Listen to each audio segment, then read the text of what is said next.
I was hungry for learning the language. I was hungry for meeting people. I was hungry for having a sort of life. And within less than a year, I was already calling London my home. Welcome to Career Relaunch, the podcast focused on helping you overcome the challenges of making a major career change. My name is Joseph Liu, and I'm here to help you figure out the steps you can take to move on in your career and make your professional ambitions a reality. In each episode, we'll be speaking with people who have an inspiring career story to share, learning from the brave leaps they took to pursue something new, and helping you find the clarity, confidence, and courage to make your own brave decisions that improve your career and life. You can subscribe to this podcast by going to careerrelaunch.net, where you can listen to all the latest episodes and get more useful resources to help you navigate your own career journey. Today, my guest is going to talk about how he relaunched his career from working in sales in Spain to working in the hospitality industry in London. We'll talk about the impact of positivity on your career, surrounding yourself with people who make you happy, and the attitude required to land a job in a new country. Afterwards, I'll address a question from a listener in New York about how to approach your career when you have a lot of different interests. Before we start with today's interview, I wanted to let you know about two things. First, I wanted to remind you there's one day left in the promotion I'm running for my new online course, How to Build a Strong Personal Brand to Land Your Next Dream Role. This is my nuts and bolts personal branding course to help you stand out to hiring managers, land that next promotion, or reach more of your ideal clients. Now, the regular price for the course is $200, but I've created a special launch deal for my podcast listeners where you can get the course for $29 if you sign up before June 30th. Just go to careerrelaunch.net/personal brand course before June 30th when this offer ends, and you'll get the course for $29 instead of $200. Second, I wanted to share some good news with you. Last week, Career Relaunch was named by All Business as one of the top 10 business podcasts for entrepreneurs, which is a huge honor and milestone for this podcast, which has been on air for just under a year. So I just wanted to thank you for being a loyal listener and subscriber. Being named as a top 10 business podcast wouldn't have been possible without having you as a listener and part of this listener community. If you want to see the full list of podcasts, I'll include a link to the article in the episode notes at careerrelaunch.net/episode 21. Okay, on to today's interview. My guest on today's show is Manuel Chilet, who was born in Spain and moved to London 8 years ago. He decided to change his relatively comfortable life as a sales coordinator to start a career in hospitality. He's currently part of the concierge team at the W Hotel in London. Now, I have to tell you how Manuel and I met, which was very serendipitous. About 3 years ago, when I was trying to come up with a new name for my company, I was literally walking up to random people on the streets of London to get their opinions on the two names I'd narrowed down to, something I used to do when I worked in consumer marketing. And Manuel was one of the first people I asked in front of the W Hotel in London. We struck up a conversation, ended up having a lot to talk about, and have remained in touch ever since. And I share that story because back in episode 6, we talked about connecting with people outside your immediate network. And this is just one example of a new relationship I formed when I made the effort to do this myself. Manuel spoke with me from Valencia, Spain. Well, Manuel, it's great to talk to you again. And thank you so much for taking time to join me here on Career Relaunch. Hi, Joseph. Thank you very much for inviting me to share my experience, my humble experience. Thank you. And I was just wondering if you could just start off by just telling us what you're focused right now on in your professional and your personal life. I'm actually in Spain taking care of mom as she's going through cancer. So company allowed me to take a couple of months and be here taking care of her while the treatment is going on. I might be back to London within a few weeks because we are getting really good results with the treatment and chemotherapy. Everything is going fine here back home. As soon as every one of the steps is going to be in place, I'll be back to London because that's the place to be. Yeah, I really appreciate you taking the time to speak with us today because I know that your mother's been going through a tough time. And at the same time, it sounds like the chemo is going well so far. So that's really good to hear. Yeah. Just to talk a little bit about your life back in London, because that's where we first crossed paths. I know you're back right now in Valencia for the time being. Can you just tell us a little bit about your life in London and what you do? I'm working in hospitality at the W Hotel in Leicester Square. At the moment, is part of the concierge department where I work as a concierge. And I'm involved in the departmental training program. So it's pretty much my intention to keep going with Starwood because we've got many properties. And now that Marriott is taking over the company, we might be even bigger than we are. I like the company. I think that the environment is perfect and it's a great place to develop a career. I've been there myself, the W Hotel, and I know that you definitely bring a lot of energy to your role, which is how we first met. So before you were at the W Hotel and working for Starwood and working in hospitality, I know you were working in a very different line of work before that. Can you take us back to what you were doing before? Because I know it involved a little bit of sales, if I'm correct. My background was mainly sales. I started working in a tiny company here back in Spain, selling water treatments like fountains and stuff. And that was my introduction to the sales world. Then I jumped to Office Depot, where we were selling stationery and products for the office and all kinds of stuff, a huge catalog. Then my path went to a newspaper and I started selling advertisement, which was at the moment by far a fantastic experience because it was not just about selling the stuff, but also involved in marketing and events. And I was just running key accounts and interesting, really interesting. But then I changed my life. Yeah, because I know that after that, there was a pretty major leap. Before we get to that, what was it like for you in the sales world? Like, how much were you enjoying it? What was the experience of working in sales? What I loved about sales was that it's a really active world and you spend most of your time interacting with so many kind of people. And every day is a new day with new challenges and new faces. And you've got your clients and some of them you know for many years, but then you've got also to build new clients every day. And that was really interesting. And that was the part of the business I enjoyed. Of course, there is the other part of targets and budgets and forecast that was not that enjoyable. But I have to say that the atmosphere was great and I enjoyed a lot. So it sounds like things were going well. And at the same time, you then decided to make a pretty major change. Can you just take us through what happened next for you? I'm sure that you all know about the situation. When Spain starts with a recession and crisis and the economic situation starts being not as nice as it was previously. Advertisement was something that people was not really keen to spend money in. So the situation started being a bit difficult from management and even the relation with the clients, because when you've been through a difficult situation, like could be dismissing people or firing people, people start being a different person, absolutely different. So the sales was not funny anymore. There was no much of joy by meeting clients because all of them were pretty much in the same delicate situation. There was no money to spend and management was still trying to push. There was something really uncomfortable in that situation.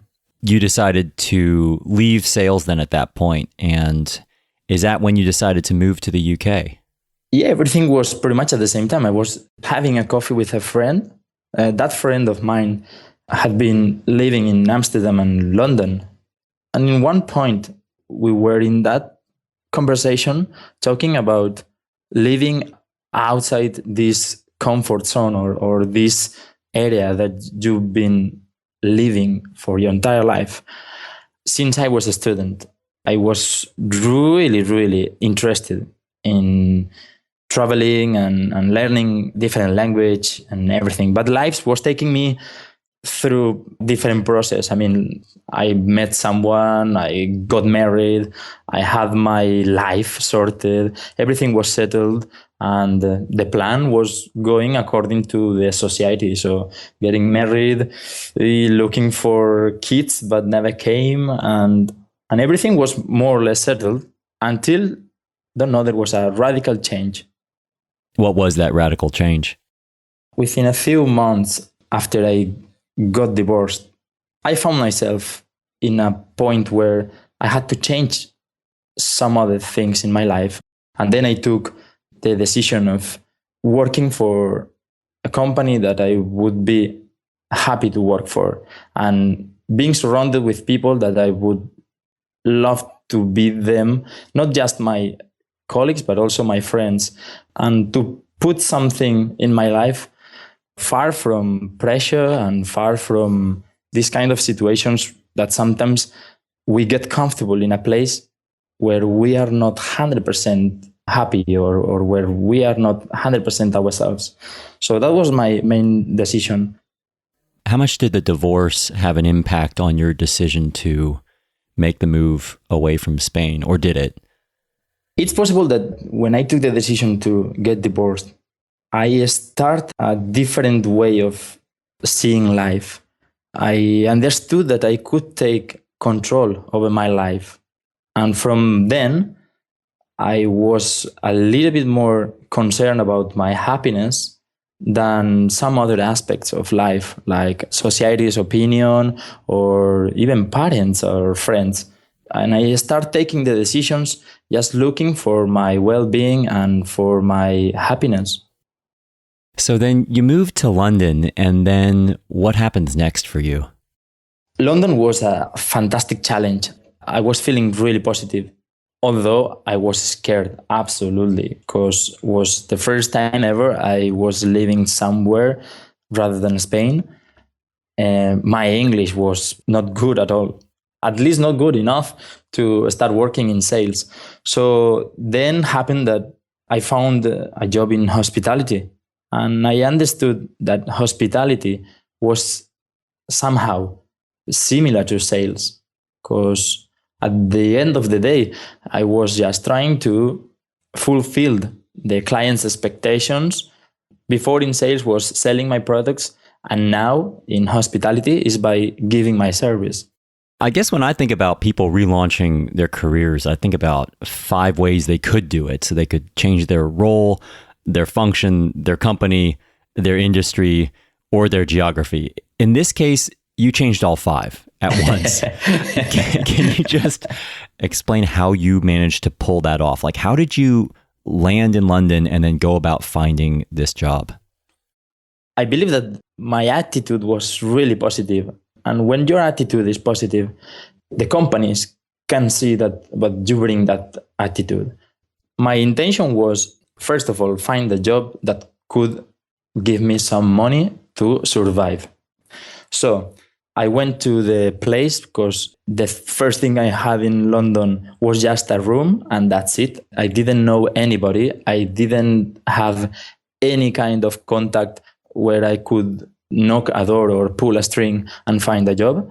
And I went to a place, a Spanish restaurant, and the manager asked me, "When did you arrive?" And I said, I arrived like a week ago. "And what's your intention?" And I said, "I want to work. It's the only thing I want." And again, my English was really, really bad at that point.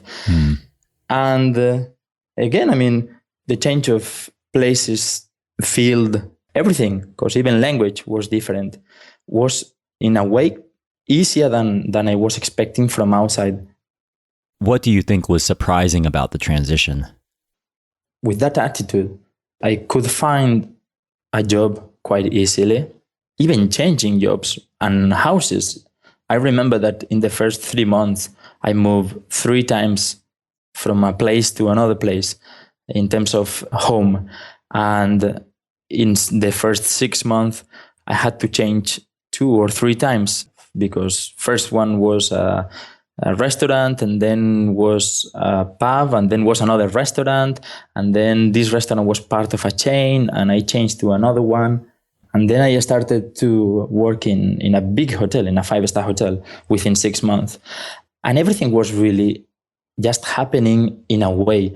And I believe it's all part of that. I was hungry for learning the language. I was hungry for meeting people. I was hungry for having a sort of life. And before I was even realizing, the things were happening. And I was finding myself, like, I'm not going to say settled, but within less than a year, I was already calling London my home. Well, I know one of the things, I guess, that struck me when I first met you was just how positive of a person you are, and how magnetic of a personality you have. And that seems like what you're talking about is that attitude and that personality has really served you really well and helped you get these opportunities. And I'm just wondering, how do you keep that up? Because I talk to people and they want to restart their careers, and the first few months, just like you mentioned, it can be really bumpy. How did you manage to keep your positive sentiment up during those times when you had to keep moving flats and you had to keep looking for a job? What was that like? I was quite sure that everything would be okay within no time. And I was trying to push myself to work every day for something. Like first I started trying to find schools where I could improve my English, because I knew that as soon as I would start speaking a better English, I could find a better job. And happened that one of my colleagues was the one that introduced me to the 5-star hotels. With my first interviews, I was going just with a smile, with no experience, with no English. I was there myself, and all my willingness to learn and all my hunger for life, maybe. And what do you think was the hardest part of recreating your life in a different country? The people, because here in Spain, it's really easy. I mean, you can go to any bar and you can start a conversation with someone sitting right beside you at the bar, and within no time, you're talking about really personal things. And within London, I found really, really difficult because of maybe my open-minded or the way that I approach to friendship. Mm-hmm. I like to have many, many, many close friends. And it's something that in London, for me, was a little bit of a challenge. When you started working at the hotel, what was that like for you to suddenly be thrown into an environment where you were doing something totally new in a totally new environment, totally new geography, speaking a totally different language? W is a different kind of hotel, and the atmosphere, it's totally different. So I found that place in hospitality where I could be myself. And as soon as I started improving my language and interacting with people from all over the world, either colleagues or hotel guests, I found myself being happy, delivering service, being happy, interacting with people, fulfilling expectations and demands. I don't know, fantastic. Is there anything that you have learned during this process that you'd like to share with others that could be helpful to them? Try to avoid opinions, because the most important opinion is your opinion for yourself, because you know exactly why you're taking a decision. I could hear many people telling me that was a crazy situation, or the situation over there in England is not much better than is in Spain, or you don't speak the language, where are you going to go, and this and that. But I always kept being positive. And if whenever you go there, the situation is not as nice as you're expecting, or you cannot find your way over there, don't worry, you just come back. I was really open to make it happen and to give the 150%, 200% of myself to make it work. When you look back on your career change, what's something that you wished you had known that you now know? I wish I had a little bit more of self-confidence, because like this, I would make my change even earlier than I did. Because for the last year and a half, working here in Spain in sales and the situation, I was not happy. I was in a really, really tough working environment. Mm-hmm. I would love to go back on time and push myself and fill me up with self-confidence and tell myself, listen, you are able to do anything you want. So take the decision, just take the stuff and move. And then I would save some precious time of my life. What do you think was the main thing that was holding you back from making the leap earlier? From outside, my life was quite good. I had a really nice apartment in a really nice area in Valencia. My car, my motorbike, my holidays, my friends. But the working environment was giving me such a pressure and such a tough life that for 1.5 years, I was not being myself. I mean, I had material things, but my life was not complete. For those 9-10 hours that I was dedicated to my work, I was not happy. So that's half of my life. And I'm counting the time I'm sleeping. So for me, it was a really, really, really great decision to change. What do you think kept you from doing it sooner? In that situation, you have to be looking for a job, you have to be looking for a partner, you have to be looking for kids, you have to be looking for a mortgage, and change everything. And jumping to UK was just going against everything that the society expects you to do. So probably family and close friends were not 100% of giving me that push to do it. I want to wrap up today by just talking a little bit more about what you're working on right now. Can you, first of all, just give us a glimpse into your life as a concierge at the W? And also, I understand you're also developing some new skills over there right now. So for us as the concierge department, we are there to make sure that the guests are within the city, not just the hotel, everything that they are expecting, and even more, because we are the ones that send them to restaurants and shows and prepare for them a whole schedule over the stay in London. So that's really fulfilling, and I love to do that. And then a couple of years ago, I started getting involved into the departmental training and brand standards and saying hello to the new people coming to work with us. I was able to share with them all the passion and trying to show them that this is a different company here. Here you can work as a human being, as a person, and love what you do.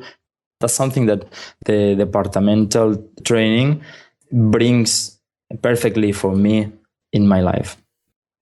I also just can't let you get away without getting a little bit of an insider tip from you. Do you have any tips for anyone who wants to get on the good side of a hotel concierge?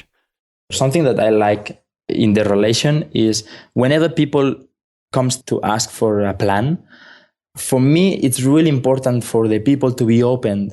Because as you said, the concierge is the insider. We know a lot about the area, and you have to leave the concierge to surprise you and giving you local tips and giving you advice and suggestions that there are no tour guides that are going to give you. There are no other places where you can get them.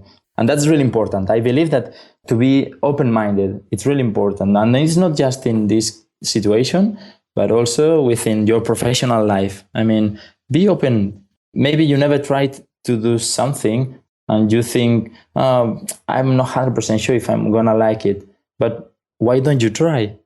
And then that's the way to find new things and enjoy. What do you think keeps people from just trying something out? Sometimes we are afraid to fail and we give too much of importance to the fact that I could fail. And what if you fail? What's wrong? It's not a problem. I mean, I could try to work in sales now in England and I could fail. But if I don't try, I would never know if I'm able to do it or not. It's not about failing and not being able to be a human being anymore. It's just failing, realizing what are you doing okay or why you are not good to do that, and then changing. There are so many things, professions, or there are so many activities that we can try to do, but we always stay within the ones that we feel comfortable. And there is a lot to see and there is a lot to experience if you are just a little bit curious. So it sounds like one of the tips there is to not let yourself stay down for too long and to just move along. So if people want to learn a little bit more about you or if they want to get in touch with you, where can they go? It's really easy. They only have to come to W Hotel. Okay. Yeah. And I would be more than happy to share my experience over coffee.